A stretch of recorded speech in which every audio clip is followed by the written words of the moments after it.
Everybody wants some blast of magic, magic, magic, magic, magic, magic. I got the magic in me. All right, everybody, it's time for the Return of Magician 101, the show for all magicians. I'm going to, if you haven't heard, the format of the show changed a little bit.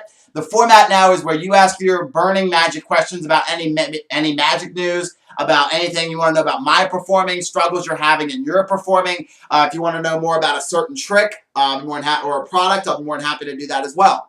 So we got 5 questions this week. Make sure to submit your questions for next week. I want a ton of questions so we can really get this show going and make it be a really successful show.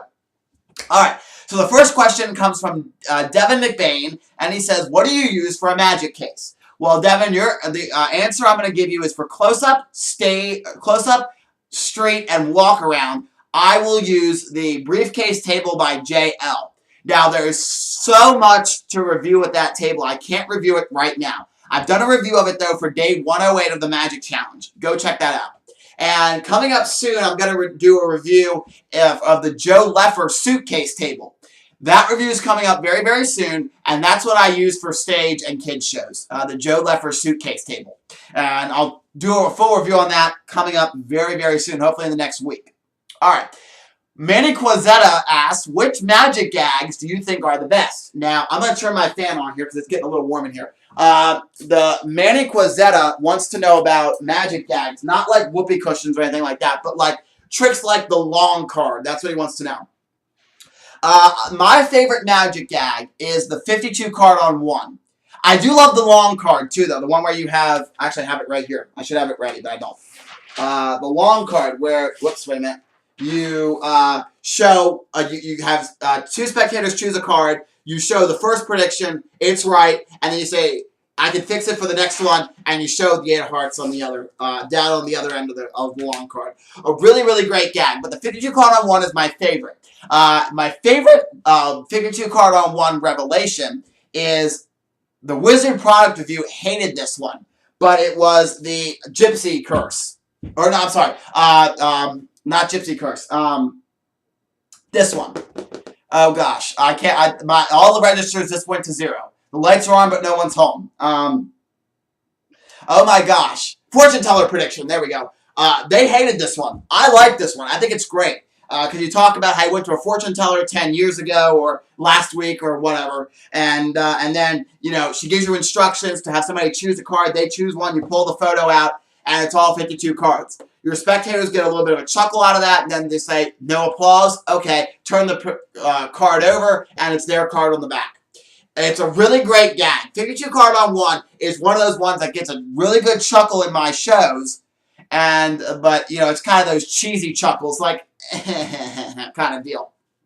So, that is the magic gag I like the best. The best one I like, though, if you like the long card, get this one. It's the banner magic trick. You got 52 cards on 1 on the front side, and then on the back you have the long card. And you also have, you get another banner with this. You get 2 banners for about 24 bucks, professionally printed, not going to tear, not going to rip. And the other one is the princess card, where you have the spectator look at a card, you have them think of it, and then you close up the banner, you have them think of it again, you open it back up, and their card's vanished. Really cool. So 52 card on 1 is my favorite magic gag. That's the one I like the best. So go pick up 52 card on 1. And you can see the banner magic review. I think it's day number 87 or something like that. But you can type it in on my channel when you search for my video, Banner Magic. All right. Manny also had one other trick too, and Manny says, what tricks do you think are the best? Preferably impromptu. My favorite impromptu trick that could be done with a borrowed deck of cards and requires no setup is Chris Ballinger's Forced Outcome. I've done this on the street. You can check out that live performance of it. I've also done it for one of the actual days, and I've actually reviewed it. It's a great trick. No setup. Really, honestly, not much sleight of hand, and it can be done with a borrowed deck of cards. A great, great trick. I love that one. That is definitely worth a buy. I love that one. I don't think you can get it on Magic Geek anymore right now. They're doing something with their instant downloads. I think they're changing servers for that or something. I don't know. But they're not available yet. but Chris Ballinger has said that they will come back. Also, some other tricks that I love. My top 4 favorite tricks, in no order, is Chris Ballinger's Forced Outcome. I love that one. The next one is Crosswords by Mark Mason. That's the trick where it says 2 cards say yours, 2 cards say mine, and the yours and mine switch places, and it's really cool. And the cool thing about that one is spectators think they know how it's done. And then for the second phase of the routine, you turn one of yours over so they can see the cards visually. The cards really do say mine. You show them on both sides say mine, and then you give the cards a shake, and they change to yours visually. That floors the spectators. They love that because they're like, wait, what? I had a theory of how it was done, but it can't be because you showed what? And that floors them.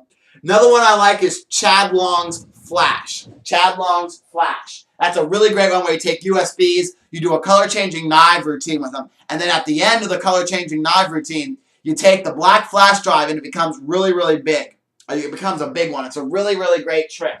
Chad Long's Flash. And Justin Willman did that on a special web video of Ellen DeGeneres. He didn't do it on the actual TV show, but he did it on like a special video they uploaded on their website of Justin Willman doing magic. And he did that for one of Ellen's one of the interns. Can't remember her name. I can't remember her name, but she was freaked out by that. It was really cool. And my favorite, actually, I think my favorite trick, my favorite one, is Chris Ballinger's Mad Sponges.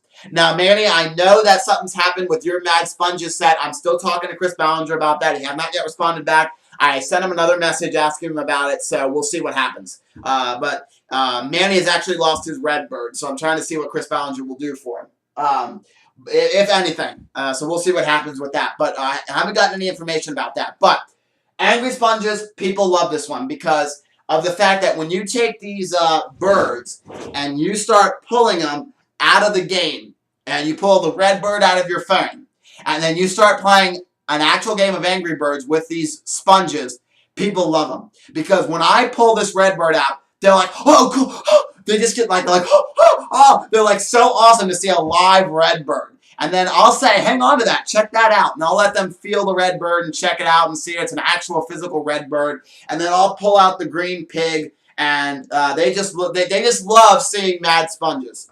It's a great routine. So that is my top 4 favorite tricks. Probably number 1 is Mad Sponges, and then in no order after that it's Forced Outcome, Flash, and then Crosswords. But that list is always changing. Just like Dave says on the Wizard Product Review, whatever tricks are in his close-up case, those are his favorite ones to perform at that time. But honestly, I think those are probably my 4 favorite. All right, now Jay Brothwick asked this question. Do you get nervous when you are performing a new show to people, and how do you cope with that? Well, there is an old saying that if you're not nervous when you're performing, you're gonna mess up.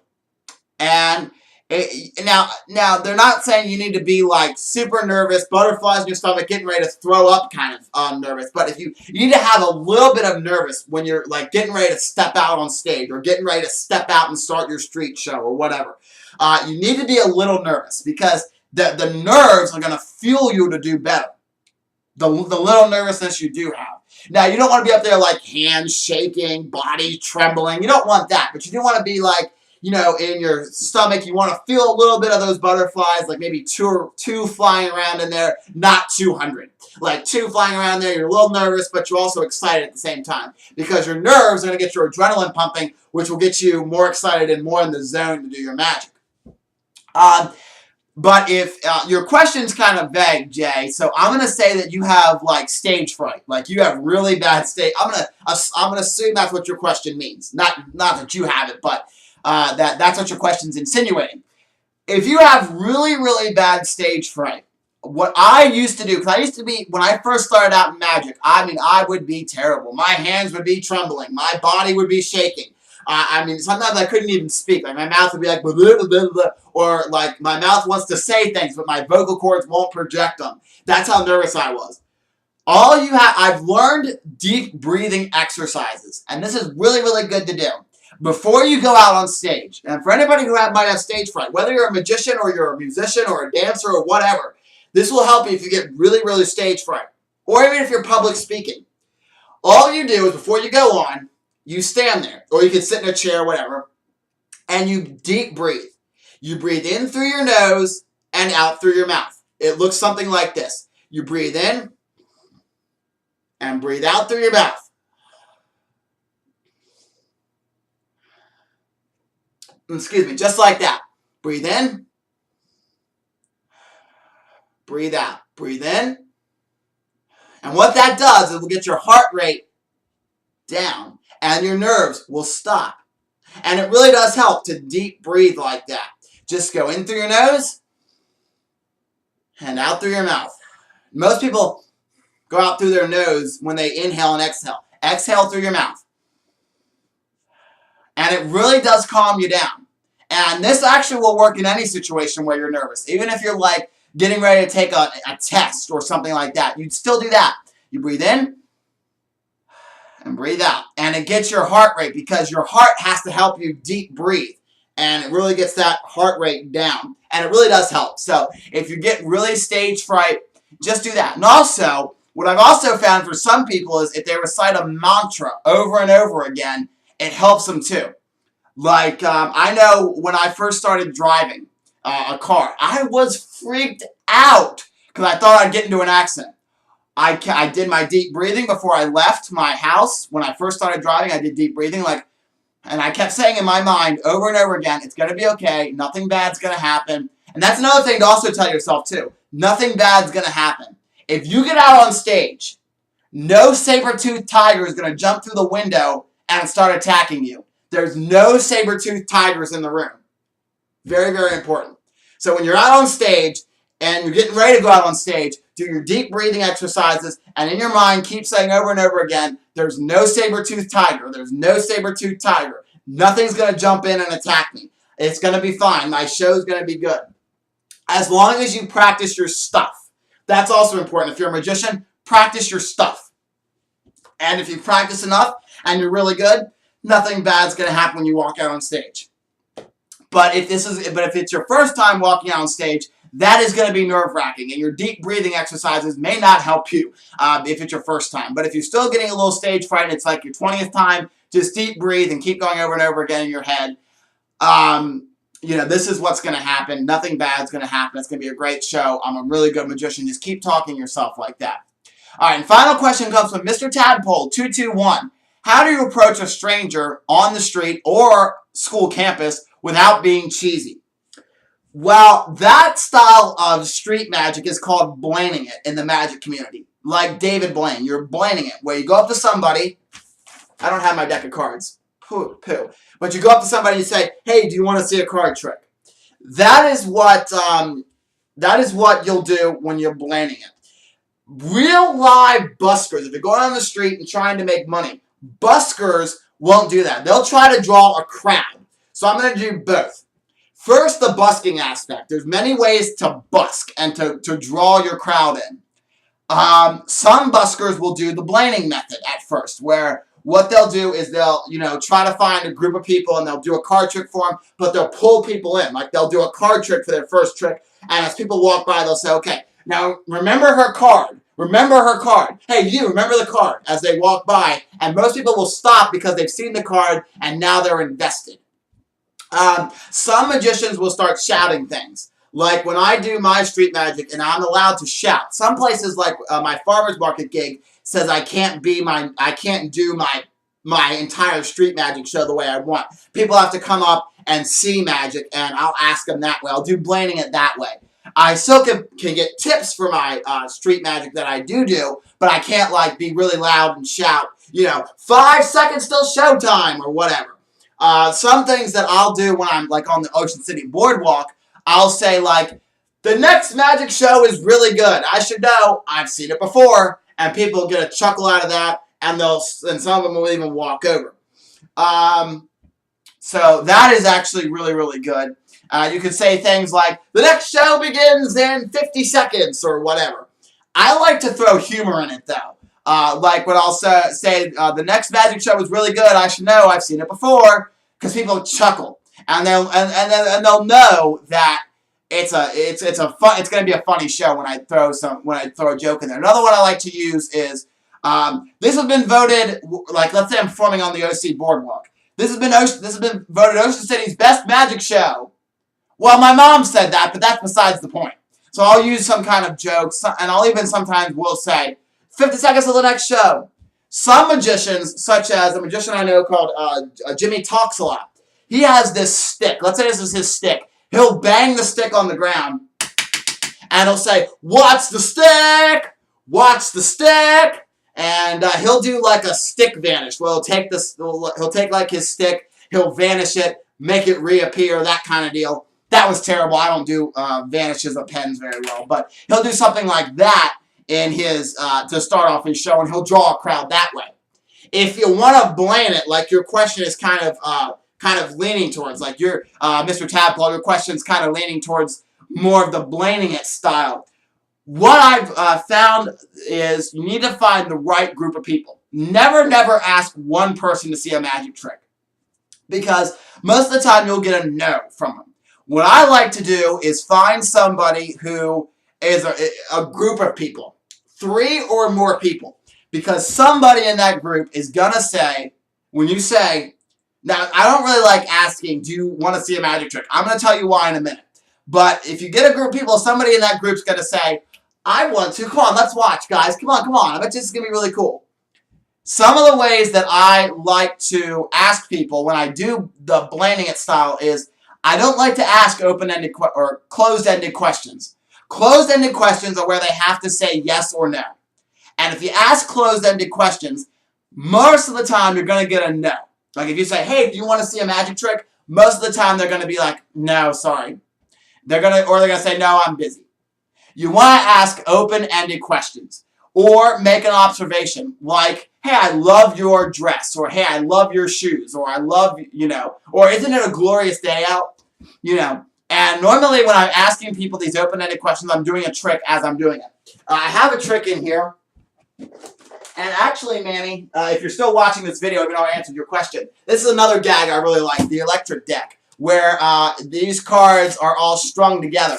And I do this. I'm standing there, and I'm just talking to people as I'm doing the electric deck. And I'm just kind of standing there, and I'll say, hey, how are you today? Oh, I love those shoes. They're orange. That's cool, bright neon orange. And I'm doing this, and they just watch me, and they're like, what are you doing? And I've gotten that before where it's like, what is this? And I'm asking questions. Oh, it's a magic show. I do some really rocking card tricks. And, they're really good. How about I show, I'll show you one, and I'll ask open-ended questions that way. Sometimes I'll also ask questions like, what is your favorite card in the entire deck? And I'll do like an ambitious card. And they'll tell me like, oh, my favorite card. And they'll stop and have any question they have to stop and think about. You want to ask something like that that's open-ended. So if they have to stop and think, my favorite card, probably the King of Hearts. I'm like, hey, I got something really cool with the King of Hearts. Watch this. And I'll go through and find the card, and I'll do an ambitious card with the King of Hearts, whatever card they name. So it draws them in, and they get drawn in. The big thing you want to do, though, if you're going to try to blame it, and the blaming style of street magic is where you do a trick for 1 or 2 people right there, and you're not trying to draw a crowd.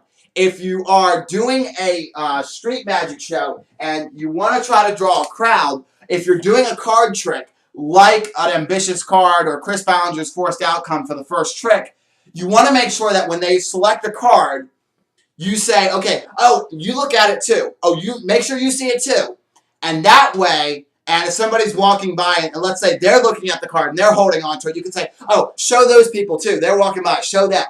And that way you can get people invested in the street magic, and they'll stop and watch because they've seen the card, and now they're invested. And if you do some really cool card tricks or magic tricks for people, they're going to stay and watch your whole show. Because I have had people who, I had one person when I was doing my street magic in Washington, D.C. I've done it in DuPont Circle. And somebody had told me, I said, show them. They saw the card. They stayed for the whole show.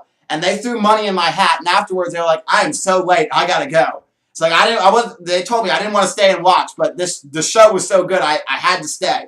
And then they were late for their appointment apparently. So if your magic is good, you're gonna have people stay and watch. But the pulling of the crowd is the best. That's really all I can tell you is just if you're wanting to get a big crowd of people and you're doing street magic, you gotta make sure you get everybody, even people walking by, involved in the trick. Especially doing a card trick is great because they can have people walking by see the card. Alright, and also I do want to talk about street magic. If you are doing street magic, make sure you check your local laws if you have any. Because sometimes you cannot go on the street and just perform. Even if you're showing a card trick to somebody walking by and you're not taking tips or even doing a big show for a lot of people. Sometimes cops can come and shut you down, tell you to move, or even arrest you. So you got to make sure you know your local laws. DC has a gray area with its street performing laws because you don't need a permit, but at the same time, there's no written rule that says you do or you don't need one. So you don't need a permit, but at the same time, you do need one and you do and you don't because it doesn't say. But I think as long as you're not on public land or private land in DC, you can do it. I believe that's what I've heard from other people. All right, so that is Magician 101 for this week. If I've answered your question and I didn't answer it in great detail, let me know in the comments below, and I'll go into more detail. Or if there's something specific you wanted me to hit on in your question and I didn't, let me know in the comments below, and I'll go into more detail about it next week. And if you have any other questions you want to ask me for next week's Magician 101, post them in the comments below, and I will see you next Wednesday for an all-new Magician 101 here at Bob's Magic Emporium. Have a great week, guys.